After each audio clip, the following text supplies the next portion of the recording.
Hi everyone, I'm Teresa G.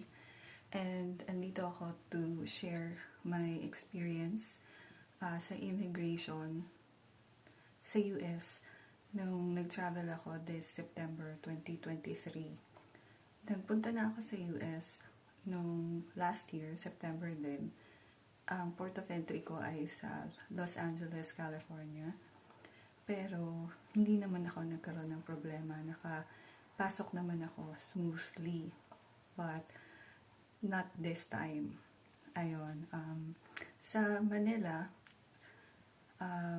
okay din naman yung immigration experience ko. So, 3 questions lang yung tinanong nila sa akin. Una, where's your final destination?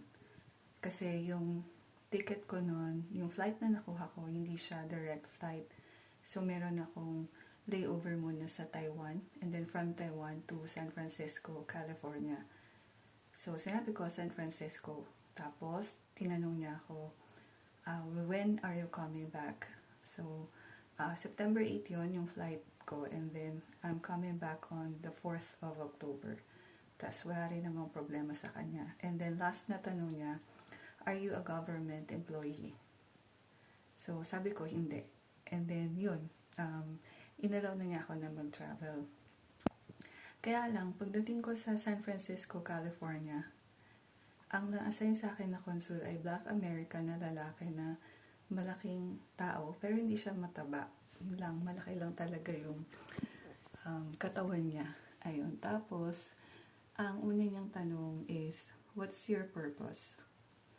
Sa pagpunta ko raw sa Amerika. So, sabi ko, vacation lang po. And then, next question niya is, where are you going to stay and for how long? So, sinabi ko yung specific place na pag-i-stayhan ko. And then, sabi ko nga, I'm going to come back to the Philippines on October 4th. Tapos, sabi niya, why are you going to stay that long? So, sabi ko, kasi gusto ko lang po ma-visit and makasama ng mas matagal yung aking relatives dito sa US. And then, sabi niya, how much dollar do you have? Sabi niya ganun. So, sinabi ko, $700 kasi yun lang naman talaga yung dala ko. Ang mali ko at naiisip ko na baka dito ako nadali kasi hindi ko sinabi na meron akong credit card kasi yun naman talaga yung gagamitin ko, credit card during my stay in the US. So nagdala lang din ako ng cash in case na magkaroon ng problem with the cards or merong mga stores kasi rin na hindi nag-accept ng credit card. So yun, sinabi ko lang kung magkano yung dala ko. And then, sabi niya, what's your job? Tapos sinabi ko kung ano yung work ko sa Philippines.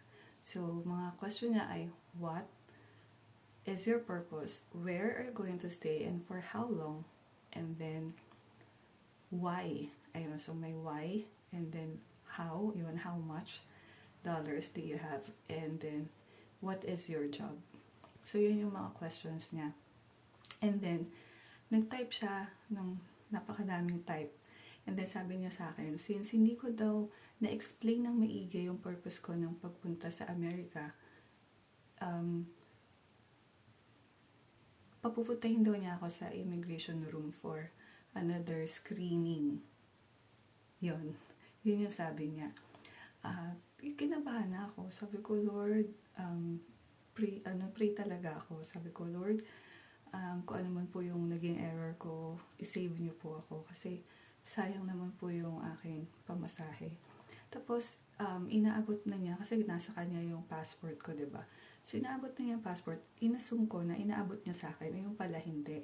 So, ang nangyari, ginanon niya, tapos, sabi niya, ginanon niya, tinagal niya sa kamay ko, kasi iaabot pala niya dun sa escort, kasi tumawag siya sabi niya, pagkasabi niya na papadala daw niya ako sa another screening, sumigaw na siya, sabi niya, escort, gano'n. Tapos nagtinginan lahat ng mga tao. Feeling ko, nagtinginan yung mga nakapila sa likod ko. And then, sinuot ko na yung mask ko kasi nakakahiya. Tapos, ang lakas kasi ng sigaw niya. Tapos, sumunod na ako doon sa escort. Tapos, babae yung escort. And then, pagdating doon sa immigration room, inano niya, tawag nito, binigay niya yung passport ko doon sa counter. Kasi doon sa room, may mga upuan na parang pang airport na chairs. Alam niyo yung dugtong-dugtong. Ayun. Tapos, ang daming nag-iintay. Dami palang na-hold. Mostly mga Asian. Ayun. Tapos, inabot niya yung passport ko dun sa counter. Kasi meron ding counter sa harap. May dalawang immigration officers. Isang babaeng Black American, isang Asian American na lalaki. And then, may mga maliliit na cubicle sa loob ng immigration room. Tapos, may mga lumalabas na ini-interview from there. Tapos, kinuha ko yung phone ko, tapos nagpa-pray ako sa family ko. Na sabi ko nga, paki-pray ako kasi na-hold ako dito sa US, sa immigration. And then, tinext ko rin, chinat ko rin yung uncle ko na naghihintay na rin sa labas ng airport para sunduin ako. And then, sabi, sumigaw yung Asian American na lalaki. I don't know kung in-check siya or Korean. Sabi niya, sumigaw siya at sabi niya, bawal yung cellphone dito sa loob. Ayun, so, Lord, sorry, meron na naman yata akong violation. So, tinago ko siya. And then, meron doon Indian na lalaki. Dala niya yung family niya, yung wife niya, tsaka yung mga kids niya. Tapos, tinawag siya nung officer na galing dun sa cubicle. Mga cubicle na mga maliliit na room dun. Tapos, hindi na sila pumasok sa cubicle. Dun lang sila sa labas. Tapos, tinatanong na nga siya kung anong ginagawa niya, anong gagawin niya sa US. At tapos, naririnig ko, yun, for work daw, ganyan. Tapos, ang daming mga hinihing mga papeles. And then, while ini-interview siya, tinawag na yung pangalan ko nung babaeng Black American. Buti na lang, thank God, hindi yung sa Asian American na nanigaw, na bawal nga daw yung cellphone sa loob. So, ayun na nga.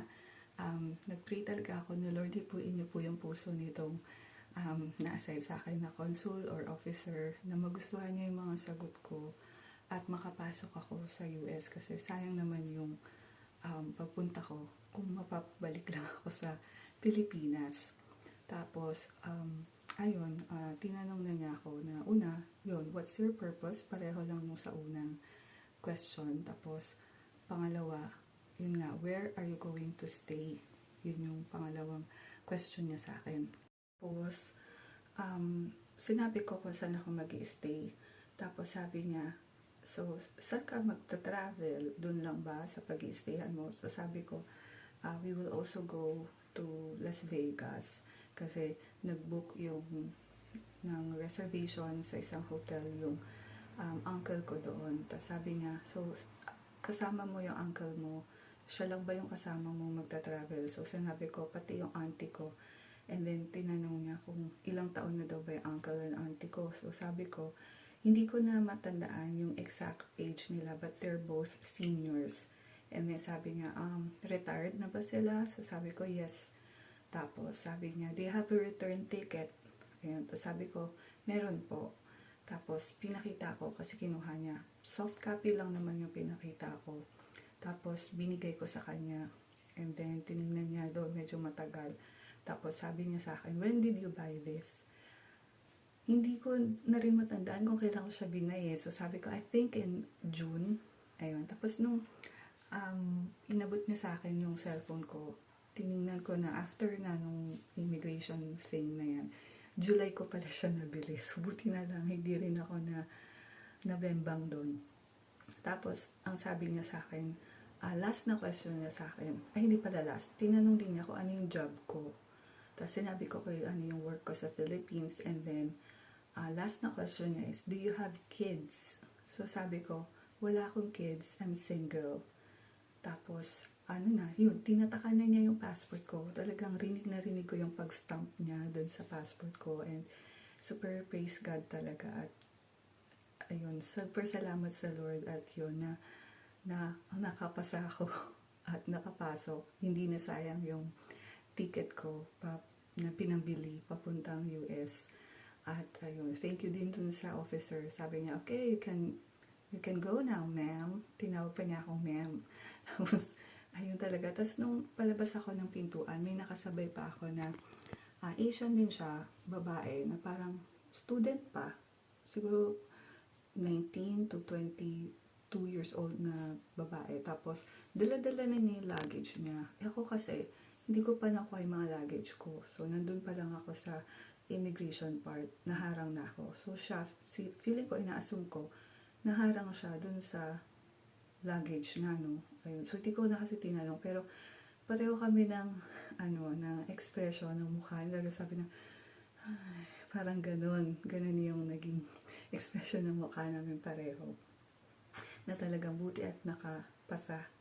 Ayun. So, yun lang naman, at least nakapasok ako, nakapasok pa rin ako ng US. So, binablog ko siya para at least maging reference din ng ibang gustong pumunta or babiyahe papuntang US para lang magkaroon din kayo ng idea kung ano yung mga questions sa immigration na tinatanong or pwedeng itanong sa inyo at least makapag-prepare na rin kayo in advance and kung ano yung mga documents na hinihingi nila. Ayun, so sa case ko is return ticket.